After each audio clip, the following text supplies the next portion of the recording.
Bienvenida, Chandana. Welcome to this event. Hello, everyone. I'm Chandana Gopal, Research Director for the Future of Intelligence, the worldwide practice here at IDC. It's a pleasure to be with you all today to talk about the future of intelligence. Let's talk really quickly about what happened in 2020. We saw 2 years worth of progress in 2 months. And through the course of 2020, this progress was accelerated across a variety of industries. There was accelerated digital transformation occurring across the world because of the pandemic. The second one is that many enterprises thought they could never completely work remotely. But 2020 showed us that this was indeed possible. A variety of industries and enterprises made their workforce completely remote or a hybrid workforce to be able to manage the pandemic. So they adopted to new work models. And number 3, organizational change caught up with technology. And that transformed policies, processes, and the entire organization and the world in general. At IDC, we developed this framework, which went from digital adaptation to digital acceleration, and then to digital resiliency. And we call business resiliency as the ability to rapidly respond to business disruptions and restore business in a timely fashion. That's what happened in the beginning of the first stages of the pandemic. But what we are seeing now is that we have digital resiliency. This is the ability to rapidly adapt to new business disruptions using capabilities to restore business operations and capitalize on changed conditions. So these are organizations that are able to identify opportunities and make those opportunities work for them in building their digital resiliency. But what do they need in order to be resilient, in order to build this digital resiliency? In order to be able to adapt as opposed to respond? What they need is intelligence. And that is what my conversation with you today is about. It is about the organization's ability to prepare for new business disruptions using intelligence. And that is what drives the entire growth going forward. We do a number of surveys at IDC trying to understand where enterprises are spending their IT budgets. And we found that one of the top priorities was automation and augmentation. That is where intelligence comes in. Automation and augmentation of business processes allow enterprises to become more intelligent. We also found that they are investing in digital trust, digital infrastructure, workplace transformation, and connectivity programs. And this might be something that you are facing in your enterprises as well. But why do we need intelligence? We find that organizations typically have a big gap between what they want and what they actually have. In our surveys, we found that 83% of CEOs said that they want their organization to be more data-driven. 87% of CXOs said that being an intelligent enterprise is their number 1 priority. But if you look at what they actually have, we found the percentages to be much lower. Just 33% of respondents said they are comfortable questioning KPIs. 29% said that they were asked to communicate using data-driven methods. 30% said their actions are driven by data analysis. And 34% said they found it easy to find internal or external collaborators that can help them with their work. Now, what does this mean? It means that there is a big disconnect between what organizations want and what they actually have within their companies. They are not able to translate this requirement of being more intelligent into action because a vast majority of their workers are not comfortable working with data and analytics to become more intelligent. So let me talk a little bit about what IDC defines as enterprise intelligence. Enterprise intelligence, or the future of intelligence, we define in 3 pillars. The first one is what you see in the light blue area, which is the ability to synthesize information. This is taking information that you have in your data infrastructure and you're able to explore it, visualize it, and synthesize it in a way that it gives you insights. The second pillar is the organization's capacity to learn.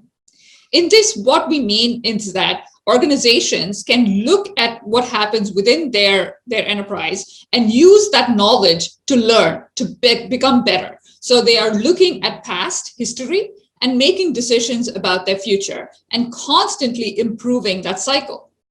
And the number three is the delivery of insights at scale. This really becomes a technology component, that ability to give everyone within the organization access to data that they need, access to the tools that they need, and be able to use data science, predictions, and all those types of AI machine learning technologies effectively, because everybody is able to access them. And what does this give us? This gives us better business outcomes, such as innovation, productivity, customer satisfaction. Those are just three examples. But overall, improving enterprise intelligence drives business outcomes. It makes your business smarter and more intelligent, and ultimately drives that digital resiliency that I talked about. So let us talk a little bit about what technologies drive enterprise intelligence, because IDC is a technology company. We write about technology. So all the different technologies that drive the future of intelligence are things like artificial intelligence or machine learning, business intelligence. These are typically tools that might be used for data exploration, data visualization, the charting, the reporting, the graphs, etc. Content intelligence. This might be intelligence about unstructured data or text data within your organization. Data intelligence. This is stuff that you might have, intelligence that you have about the data assets, so you can integrate your data better, manage your data better, look at the different data sources and make sure you have the metadata about these sources. So everything that comes into the data integration space. And then you have ideas like data culture and literacy, data ops, knowledge management. All of these are different components that form the foundational layer of enterprise intelligence. So if I were to build that enterprise intelligence a little bit more, think about it as a layer cake. At the bottom of the layer, the biggest layer, you have the foundational technology. That's what I showed you in the previous slide. The AI, the business intelligence, data intelligence, and so on, all the data infrastructure that makes up the technology layer. You take that and you make data culture the next aspect, where you're empowering the people, the attitudes, the values, goals, and the social norms within your organization. And you build all that around growing intelligence. And that's what the top layer, if you can do the technology and the data culture properly, you get that to that center, which is the enterprise intelligence. And then you drive the business outcomes that form the outermost layer of this circle. So really now you see the reasons why you have to improve enterprise intelligence. But if you're not convinced yet, let's look at some of the data we get from our surveys. We find that there are incremental benefits to improving enterprise intelligence. And what I have on this chart is enterprises that have a weak data culture compared with enterprises that have a strong data culture. The enterprises with a strong data culture were able to have better, faster time to insight. They were able to reduce their costs faster. They were able to acquire their customers faster. They were able to bring new products and services faster to market, so their time to market was improved. And the organizations with the weak data culture were not as good in all these different attributes. So if you think about what business case you have to take to your leaders as to why you need to invest in enterprise intelligence, this is it. This is the data that proves that. You really need to improve intelligence because it gives you better business outcomes. The same survey, we asked about what does data culture do? How are you prepared? How were you prepared to address the issues with the pandemic? And we found that, again, organizations with a strong data culture were able to address the pandemic much better than those with a weaker data culture. So these are along attributes such as data-driven actions, data empathy and collaboration, data skills and resources, data prep and data engineering, data access and data identification. All of these aspects fall into the enterprise intelligence space, either in the technology side or the cultural side. And this is the reason why they were able to become more resilient with the pandemic. So this is all data that comes from our surveys. Let's talk about some real examples of organizations that have done this really well. So this is an example of a pharmaceutical company. It's a 100-year-old company. So this is not a company that was born in the cloud. This is a company that had a lot of legacy architecture. Their data assets were distributed all over the place. But they found that about 5 years ago, their executives made a commitment to improve their data, their intelligence. So what they did was not only did they refresh their technology stack where it made sense, so they looked at all their technology components and made improvements to the stack where they needed to. But most importantly, they really focused on the people within the organization and made sure they knew how to use that technology completely and properly. So they went back and looked at, okay, what are all the assets we have? Who is using them? Are they using them properly? Where are some of the gaps that we have in our organization? Are our distributors, so these are pharmaceutical distributors, are they getting the data they need to be able to say where they need to distribute their the pharmaceuticals and so on? So if a 100-year-old company can reinvent itself around data and intelligence, anybody can think about doing that within their organization.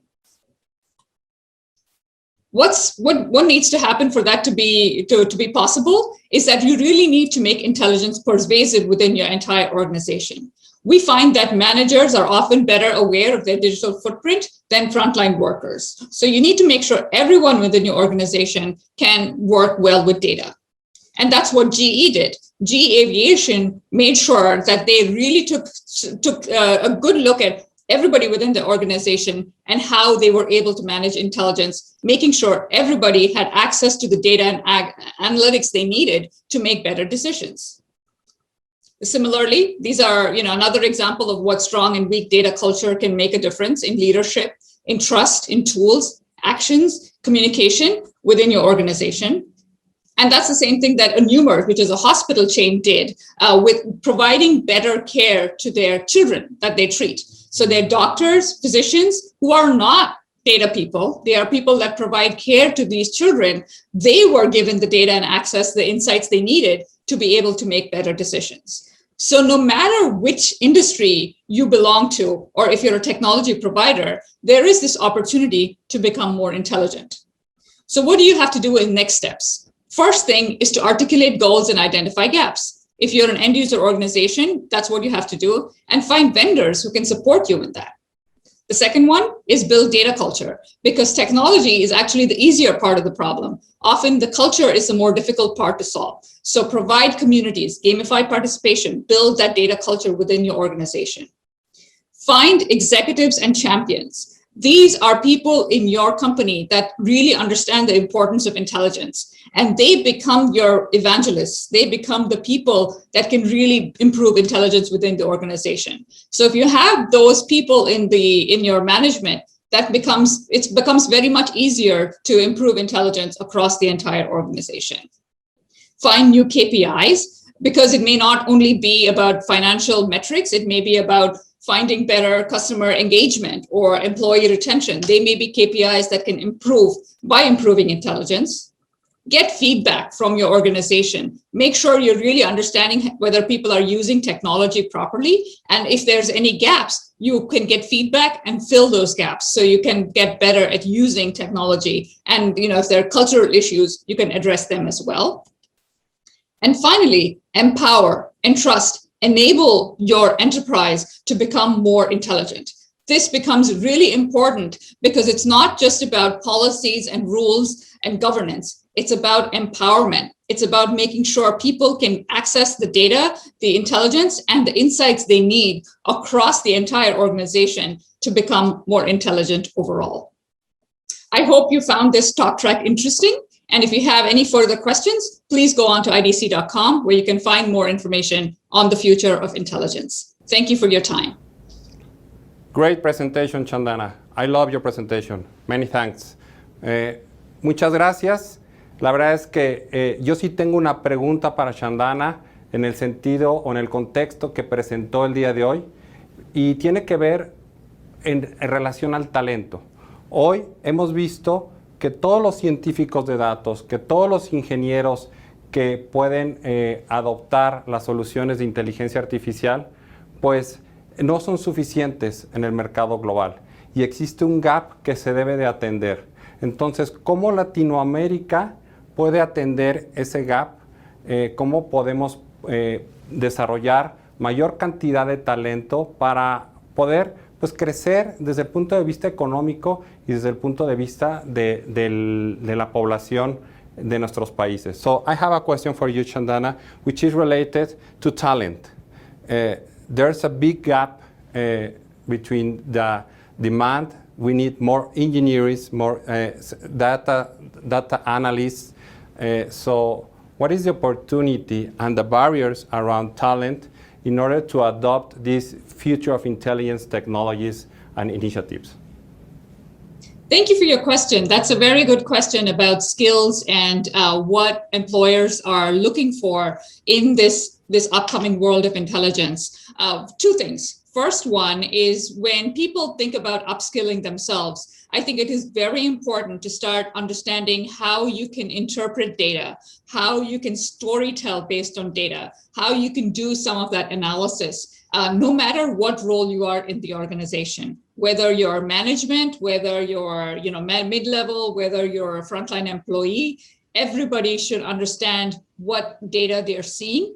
If there's something wrong in the data, where they can find the right data for them to make their decision. And then once you have that data, how can you interpret it? How can you find anomalies, things that are different or things that are new or new opportunities that you can invest in? Whatever that data might be telling you, that you can interpret it and use it in a way that makes sense. So it's not so much just about learning a new language or learning a new technology. It's about having that skill to really interpret data and think on a bigger picture about data. And the second one that I see often is as organizations use technology that has artificial intelligence and machine learning built into it, can users understand what the technology is telling them? If you get a recommendation for a prediction, for example, do you have the data skills to understand what that prediction is telling you? Because if you understand it, you will use it and you will trust it. But if you don't understand it, people will not use the recommendation that technology provides them. So really being able to get a little bit of that data mindset, that thinking of, okay, I understand why the system is telling me this. It's looking at a big data source and saying, this is the reason why you have to make this prediction. I trust it, and now I can use it in my day-to-day life. Because what we are finding, and this is across every geography, in South America included, that it is very difficult to find data scientists. These people are not easy to find as employee to employee. And when you get them, you don't have a lot of data scientists available to you. So learning to use technology to mitigate some of those gaps that you might have in employing data scientists as skill level people will be one way to increase the use of intelligence within your organization. Excelente, muchas gracias, Chandana. Y bueno, pues gracias a todos por escuchar a la especialista mundial de IDC en el tema de Future of Intelligence, Chandana Gopal, quien es Research Director de Future of Intelligence en IDC Mundial.